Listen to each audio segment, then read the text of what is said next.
بسم اللہ الرحمن الرحیم۔ السلام علیکم ورحمۃ اللہ وبرکاتہ۔ عزیز طلباء کرام، امید ہے آپ خیریت سے ہوں گے۔ بسم اللہ الرحمن الرحیم۔ بدایت المجتہد و نہایت المقتصد کا سبق نمبر 49 آج ہم زیر باس لے کے آئیں گے۔ آج کے سبق کا عنوان کتاب النکاح، الباب الثانی، الرکن الثانی اور الفصل الثالث کی تفصیل میں سے الموضوع الخامس، اور الموضوع الخامس میں سے بھی جو تیسرا مسئلہ ہے اس کے حوالے سے آج ہم انشاءاللہ العزیز گفتگو کریں گے اور اس کو زیر باس لے کے آئیں گے، اس کے متعلق جاننے کی، سمجھنے کی اور سیکھنے کی کوشش کریں گے۔ آج کا سبق شروع کرنے سے قبل گزشتہ سبق کا خلاصہ دہرا لیتے ہیں اور یہ جان لیتے ہیں کہ گزشتہ سبق میں ہم نے کون سی چیزیں سیکھنے کی، سمجھنے کی اور جاننے کی کوشش کی۔ گزشتہ سبق میں ہم نے کتاب النکاح سے الباب الثانی، الرکن الثانی سے الفصل الثالث کی تفصیل میں سے الموضوع الخامس اور الموضوع الخامس کی تفصیل میں سے جو دوسرا مسئلہ ہے یعنی مہر کے ساتھ بیع کی شمولیت کا مسئلہ، اس کے حوالے سے فقہاء کا اختلاف، سبب اختلاف اور ان کے ادلہ اور طرز استدلال جو ہے اس کو جاننے کی کوشش کی۔ الموضوع الخامس جو ہے امام رحمہ اللہ نے اس میں 5 الگ الگ مسائل کو ذکر کیا، ان میں سے جو دوسرا مسئلہ تھا اس کو ہم نے بالتفصیل گزشتہ سبق میں سیکھنے کی کوشش کی۔ آج کے سبق میں انشاءاللہ العزیز جو ہم پڑھیں گے اس کا تعلق بھی کتاب النکاح سے، کتاب النکاح الباب الثانی، الرکن الثانی، الفصل الثالث کی تفصیل میں سے الموضوع الخامس اور الموضوع الخامس کی تفصیل میں سے جو تیسرا مسئلہ ہے اس کے حوالے سے آج انشاءاللہ العزیز ہم جاننے کی کوشش کریں گے۔ اور تیسرا مسئلہ یہ ہے کہ باپ کے ذریعے مہر کو وصول کرنا اور ساتھ تحفے کی شرط لگانا۔ مثال کے طور پہ ایک باپ اپنے بیٹے کی وہ نکاح کرتا ہے، حق مہر مقرر کرتا ہے اور ساتھ یہ شرط لگاتا ہے کہ یہ حق مہر تو بیٹی کے لیے یا میری بہن کے لیے، اور ساتھ ساتھ یہ تحفہ یا اتنا مال بطور تحفہ مجھے بھی دیا جانا چاہیے۔ اس حوالے سے فقہاء کا اختلاف موجود ہے، بہرکیف اس کے حوالے سے آج انشاءاللہ العزیز ہم جاننے کی کوشش کرتے ہیں۔ تو ہم اپنا آج کا سبق شروع کرتے ہیں۔ جی الرکن الثانی کا تعارف دیکھ لیں پہلے۔ الرکن الثانی فی شروط العقد، یعنی جو عقد کی شرائط ہے عقد نکاح کی، اس کے حوالے سے ہے۔ اس میں 3 فصول امام رحمہ اللہ نے بنائی۔ پہلی فصل اولیاء کے حوالے سے، دوسری گواہوں کے حوالے سے اور تیسری فی الصداق مہر کے حوالے سے ہے۔ اور ہمارا سبق الحمدللہ جو ہے وہ تیسری فصل پہ ہے اور ہم تیسری فصل کے حوالے سے جاننے کی کوشش کر رہے ہیں، اور تیسری فصل ہے فی الصداق یعنی مہر کے حوالے سے۔ گزشتہ 2 فصول جو ہیں الحمدللہ ہم بالتفصیل اور بالترتیب ان کے حوالے سے جان چکے ہیں، ان کو پڑھ چکے ہیں۔ جو تفصیل کا طالب ہے اسے چاہیے کہ ہمارے گزشتہ اسباق کو بغور دیکھے اور ان کو سمجھنے کی اور یاد کرنے کی کوشش کرے۔ آج کا سبق ہمارا الفصل الثالث سے متعلقہ ہے، تو الفصل الثالث بھی کوئی مختصر نہیں بلکہ امام رحمہ اللہ فرماتے ہیں کہ جب الفصل الثالث میں سے صداق پہ بات ہوگی، فی الصداق، تو والنظر فی الصداق فی 6 مواضع، صداق پہ گفتگو کے حوالے سے جب ہم بات کریں گے تو یہ 6 الگ الگ مواضع میں اس پر گفتگو ہوگی۔ پہلے نمبر پہ ہوگا فی حکم ہی و ارکان ہی، اس کے حکم اور ارکان کے حوالے سے گفتگو ہوگی۔ اور دوسرے نمبر پر فی تقرر جمیعہ للزوجہ، بیوی کو کب یہ مہر جو ہے مکمل ادا کیا جائے گا، اس کو کب دیا جائے گا، قبل المسیس، بعد المسیس، خلوت صحیحہ سے قبل، اس کے حوالے سے جو بھی تفصیل ہے وہ ہم الحمدللہ ہم پڑھ چکے ہیں۔ تیسرے نمبر پہ فی تشتیر ہی کہ یہ حق مہر نصف کب ہوگا، کن صورتوں میں حق مہر جو ہے وہ آدھا اور نصف ہو جائے گا۔ اس میں بنیادی طور پر یہ بات ذہن نشین رکھیے گا کہ یہ نصف ہونے کے حوالے سے جتنے بھی مسائل ہیں ان میں بنیادی شرط یہ ہے کہ یہ کام قبل المسیس یعنی خلوت صحیحہ اور تعلقات زوجیت سے قبل جو طلاق ہے اس طلاق کی شکل میں یہ تشتیر کے مسائل درپیش ہوں گے۔ الموضوع الرابع جو ہے یہ التفویض و حکم ہو یعنی نکاح تفویض کے حوالے سے، اور الموضوع الخامس الاسدقۃ الفاسدہ و حکم فاسد مہر اور ان کا حکم، یعنی جو بذات خود مہر فاسد ہیں ان کے حوالے سے یہ گفتگو ہے۔ اور چھٹے نمبر پہ فی اختلاف الزوجین فی الصداق، اگر زوجین کا صداق کے حوالے سے اختلاف ہو جائے تو پھر اس کا کیا حل ہے، یہ الحمدللہ مسائل ہیں، یہ الموضوع الخامس کے مسائل ہیں جن کے حوالے سے ہم کچھ پڑھ چکے ہیں، اور جو رہ چکے ہیں ہم ان کو انشاءاللہ اپنے محل میں پڑھنے کی اور سمجھنے کی کوشش کریں گے۔ اب ہم اپنا آج کا سبق الموضوع الخامس دیکھ لیتے ہیں۔ جی الموضوع الخامس فی الاصدقۃ الفاسدہ، ایسے مہر کے حوالے سے ہے جو فاسد ہے، اور فاسد مہر جو ہے وہ دو طرح سے ہو سکتا ہے۔ نمبر ایک بعین ہی وہ فاسد ہے، یعنی وہ خود حلال فی نفس ہی حلال نہیں ہے، اس کے حوالے سے الحمدللہ ہم پڑھ چکے ہیں گزشتہ سے وابستہ سبق میں۔ اور دوسری صورت یہ ہے کہ وہ اما لصفۃ فیہ من جہل او عذر، ایسی صفت کی وجہ سے وہ فاسد ہو جاتا ہے، کسی عذر کی وجہ سے یا کسی جہالت کی وجہ سے۔ اس میں جو پہلا مسئلہ جو ہم نے پڑھا وہ اسی کے حوالے سے تھا کہ جو مہر فی نفس ہی حرام ہو جاتا ہے۔ امام رحمہ اللہ نے یہ تمہید باندھنے کے بعد، یعنی تمہید وہ والی کہ اما لعین ہی اور و اما لصفۃ، یہاں تو یہ کسی صفت کی وجہ سے یا بذات خود، یہ تمہید باندھنے کے بعد امام رحمہ اللہ فرماتے ہیں وفی ذالک، اور اس موضوع میں جو اس فاسد مہر والا موضوع ہے اس میں 5 مشہور مسائل کو ہم ذکر کریں گے، اور وہ مسائل یہ ہیں جی۔ پہلا مسئلہ اذا کان الصداق خمرا او خنزیرا او ثمرۃ لم يبدو صلاحها او بعیرا شاررا، کہ خمر ہو، خنزیر ہو، یا ایسی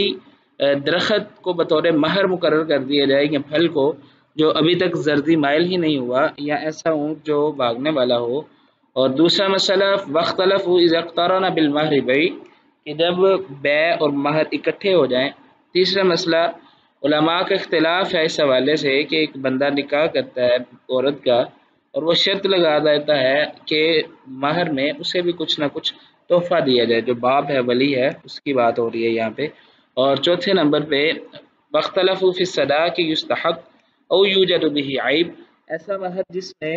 کسی اور کا حق ہو یا اس میں کوئی عیب موجود ہو تو پھر اس مہر کا کیا حکم ہے۔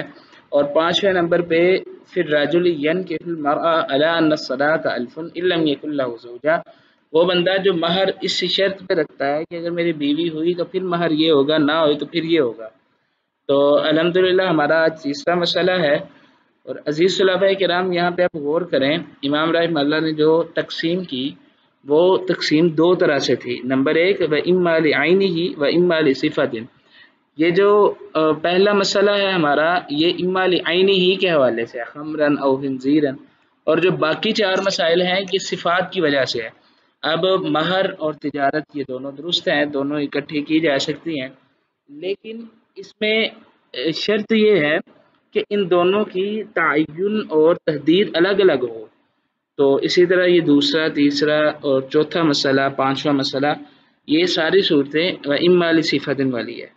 اب ہم اپنا آج کا سبق دیکھتے ہیں جی باپ کے ذریعے مہر کو وصول کرنا، اور اس کے حوالے سے فقہا کا کیا اختلاف ہے اس کو ہم دیکھتے ہیں۔ امام رحمہ اللہ فرماتے ہیں المسئلہ الثالثہ،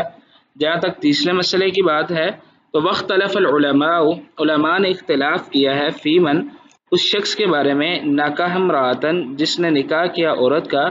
واشترط علیہ فی صداقها حباء یحابی بہ الابا، واشترط اور شرط لگا دی گئی اس پر، اس مرد پر، فی صداقها مہر کے حوالے سے کہ حباء یحابی بہ الابا، وہ تحفہ دے گا کچھ نہ کچھ اس کے باپ کو۔ حبا بمعنی العطا ہے، جو تفصیل کا طالب ہے لغت کی کتابوں کی طرف رجوع کرے انشاءاللہ وہ اس سے تسکین حاصل کرے گا۔ تو امام رحمہ اللہ فرماتے ہیں علی ثلاثۃ اقوال، اس کے حوالے سے 3 قول ہیں۔ نمبر 1 فقال ابو حنیفہ رحمہ اللہ تعالی و اصحاب ابو حنیفہ رحمہ اللہ، اور ان کے اصحاب جو ہیں ان کا موقف یہ ہے کہ الشرط لازم، یہ شرط جو ہے یہ لازم ہے، درست ہوگی، والصداق صحیح، اور صداق جو ہے وہ بھی درست ہوگا۔ وقال الشافعی، امام شافعی رحمہ اللہ کا موقف یہ ہے المہر فاسد، مہر جو ہے وہ فاسد ہو جائے گا۔ وَلَهَا اور اس عورت کے لیے صداق المثل مہر مثل جو ہے وہ مقرر کیا جائے گا، یعنی شرط کے دوران جو مہر مقرر کیا گیا وہ مہر ختم ہوگا اور مہر مثل مقرر کیا جائے گا۔ وقال مالک اور امام مالک رحمہ اللہ کا یہ کہنا ہے اذا کان الشرط جب شرط عند نکاح ہو یعنی عقد نکاح بھی ہوا ہے یا ہو رہا ہے اس وقت اگر شرط ہو فہو لابنتہ تو یہ مہر کے ساتھ ساتھ جو تحفے کا مطالبہ کیا گیا ہے یہ اس کی بیٹی کے لیے ہوگا، اس اور شخص کے لیے نہیں ہوگا یا باپ کے لیے نہیں ہوگا۔ وَإِنْ كَانَ بَعْدَ النِّكَاحِ اگر یہ شرط بعد از نکاح ہو فَهُوَ لَهُ تو یہ پھر اس بندے کے لیے ہوگا جس نے یہ شرط لگائی ہے۔ عزیز طلباء کرام، آگے ہم پڑھنے سے قبل یہاں پہ تھوڑے سے مسئلے کی وضاحت سمجھ لیں، اور وہ وضاحت یہ ہے کہ بعض فقہا نے اس کو جائز اور درست قرار دیا ہے اور بعض نے جائز اور درست قرار نہیں دیا۔ اب جنہوں نے جائز قرار دیا ہے ان کے نزدیک رسول اللہ صلی اللہ علیہ وسلم کی احادیث بھی ہیں، قرآن کی ایک آیت بھی ہے اور تابعین میں سے ایک تابعی کا عمل بھی موجود ہے۔ سب سے پہلے ہم قرآن کی آیت دیکھتے ہیں اور وہ آیت یہ ہے اعوذ باللہ من الشیطان الرجیم انی ارید ان انکحک احدی بنتی ہاتین علی ان تاجرنی ثمانی حجج۔ اس آیت میں حضرت موسیٰ علیہ السلام جو جناب شعیب علیہ السلام کے پاس کام کے لیے گئے تھے، بکریاں چرائی گئی، وہ جناب شعیب علیہ السلام کے لیے تھا، نہ کہ ان کی زوجہ کے لیے خاص تھا۔ بہرکیف اس میں یہ اعتراض ہو سکتا ہے کہ اگر کیا پہلی شریعت کے جو احکام ہیں وہ ہمارے لیے قابل عمل ہیں یا نہیں۔ اس کے علاوہ دوسری ایک حدیث ہم دیکھتے ہیں، وہ اللہ کے نبی صلی اللہ علیہ وسلم سے مروی ہے، جیسا کہ امام نسائی رحمہ اللہ نے اس کو ذکر کیا ہے، وہ یہ ہے کہ ان اطیب ما اکل الرجل من کسبہ وان ولدہ من کسبہ، بہترین کمائی یہ ہے کہ انسان اپنی کمائی سے کھائے، بہترین اور پاکیزہ مال اپنی کمائی سے کھانا، اور جو اس کی اولاد ہے وہ بھی اس کی کمائی ہے۔ تو اگر وہ اپنی بیٹی کے مہر کے ساتھ تحفہ وصول کر رہا ہے تو کوئی مسئلہ نہیں، اس کی بیٹی جو ہے یہ اسی کی کمائی میں سے ہے۔ اور اسی طرح ایک اور جو ہے وہ یہ ہے کہ امام مسروق جو تابعی ہیں اور بہت مشہور بھی ہیں رحمہم اللہ تعالی، وہ حجت ہیں اور ان کا ایک عمل جو ہے وہ حجت ہے قائلین کے لیے۔ وہ یہ ہے کہ امام مسروق رحمہ اللہ نے جب اپنی بیٹی کا نکاح کیا تو انہوں نے یہ شرط لگائی کہ 10,000 درہم جو ہیں وہ میرے لیے ہوں گے بطور تحفہ۔ اس کے حوالے سے امام ابن ابی شیبہ رحمہ اللہ نے اپنے مصنف میں یہ روایت جو ہے وہ ذکر کی ہے، جو آپ کے سامنے اسکرین میں موجود ہے۔ یہ مصنف ابن ابی شیبہ کی روایت ہے۔ وہ بیان کرتے ہیں کہ حدثنا شریک عن ابی اسحاق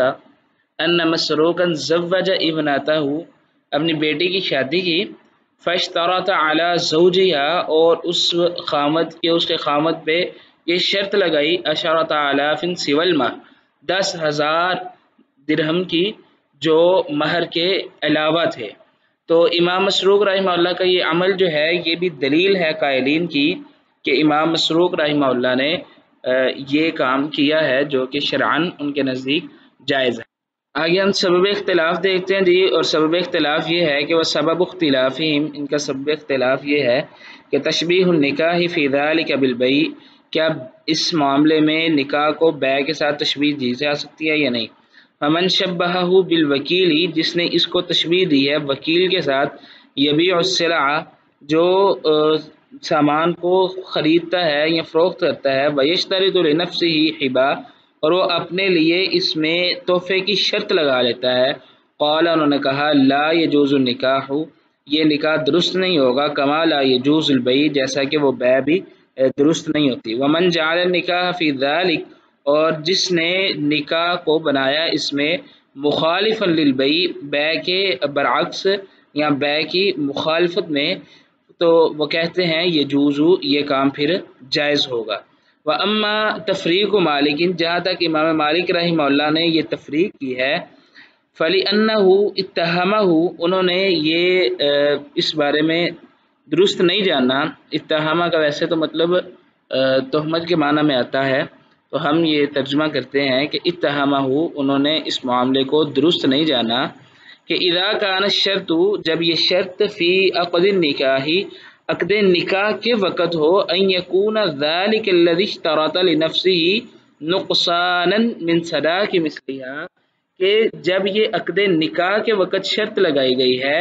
تو یہ شرط ہو جائے گی ذالک الذی اشترطہ، جس نے یہ شرط لگائی ہے لنفسہ، اپنے نفس کے لیے، نقصانا من صداق مثلہا، اس عورت کے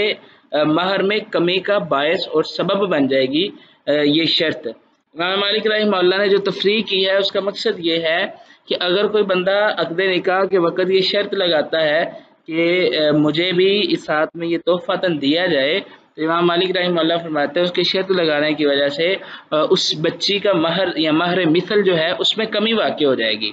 اور جب کمی واقع ہوگی تو پھر ایسی صورتحال جائز نہیں ہے، اور اسی وجہ سے انہوں نے عقد نکاح کے وقت اس شرط کو لگانا جائز اور درست قرار نہیں دیا۔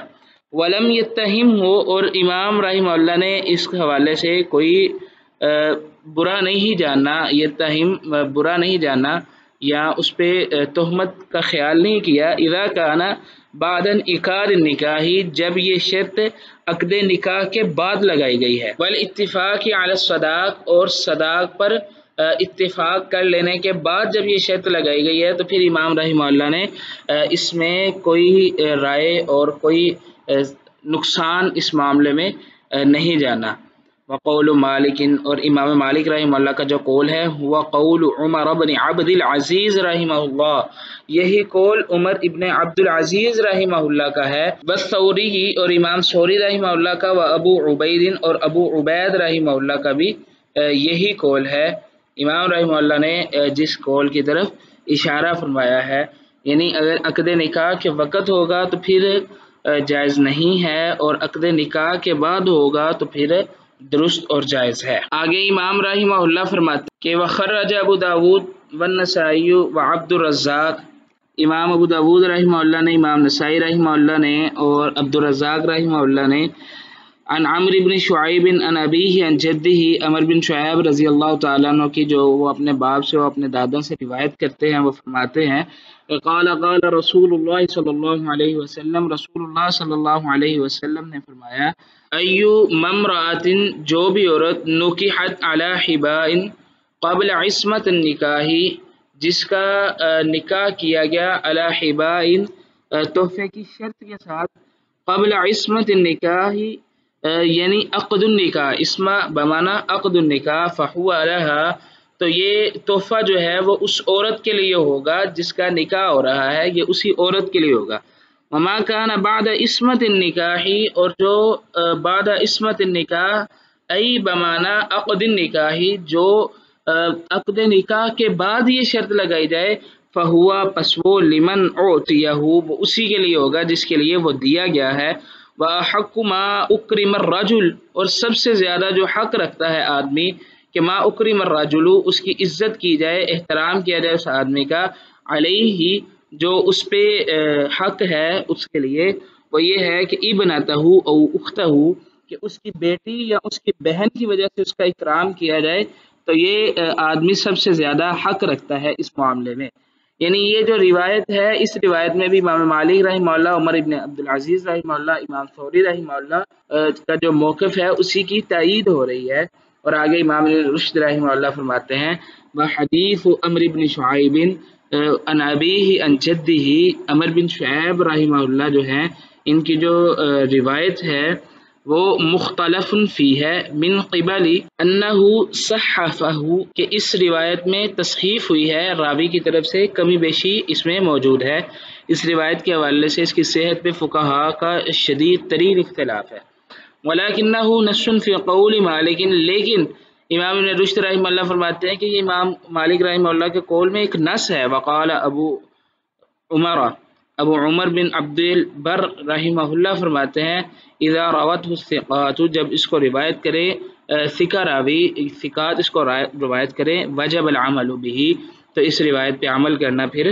واجب ہوگا۔ عزیز طلباء کرام، اب ہم اپنے آج کے سبق کا خلاصہ دیکھ لیتے ہیں۔ آج کے سبق میں ہم نے الباب الثانی رکن الثانی کی تفصیل سے، الفصل الثالث میں سے الموضوع الخامس اور اس کی تفصیل میں سے باب کے ذریعے مہر کو وصول کرنا اور ساتھ تحفے کی شرط لگانا کیسا ہے، اس کے حوالے سے ہم نے جاننے کی کوشش کی۔ اگلے سبق میں انشاءاللہ العزیز الباب الثانی رکن الثانی فصل الثالث کی تفصیل میں سے الموضوع الخامس کی تفصیل اور اس میں سے ہم مسئلہ پڑھیں گے کہ جب مہر میں کوئی عیب ہو تو کیا حکم ہے، اس کے حوالے سے ہم انشاءاللہ العزیز آئندہ سبق میں گفتگو کریں گے۔ اگلے سبق سے پہلے آپ یہ سوال حل کریں۔ سوال یہ ہے، کیا ایک ہی قیمت میں مہر اور بیع دونوں جائز ہیں؟ یہ اس کو سمجھ لیجئے کہ ایک ہی قیمت میں مہر اور بیع جائز ہیں۔ کیا اس مسئلے کو حل کرنے کے لیے یہ آپ کا جاننا ضروری ہے کہ آیا مہر اور بیع الگ الگ ان کی تحدید ہوئی ہے یا نہیں ہوئی، اور اگر ہوئی ہے تو پھر کیا حکم ہے، نہیں ہوئی تو پھر کیا حکم ہے۔ اس سلسلے میں فقہا کی ادلہ اختلاف، سبب اختلاف وغیرہ جو ہے اس کو جاننے کی، سمجھنے کی کوشش کریں اور اس کو ضبط کریں تاکہ آپ کے لیے آسان ہو۔ تب تک کے لیے اللہ حافظ، اپنا خیال رکھیے۔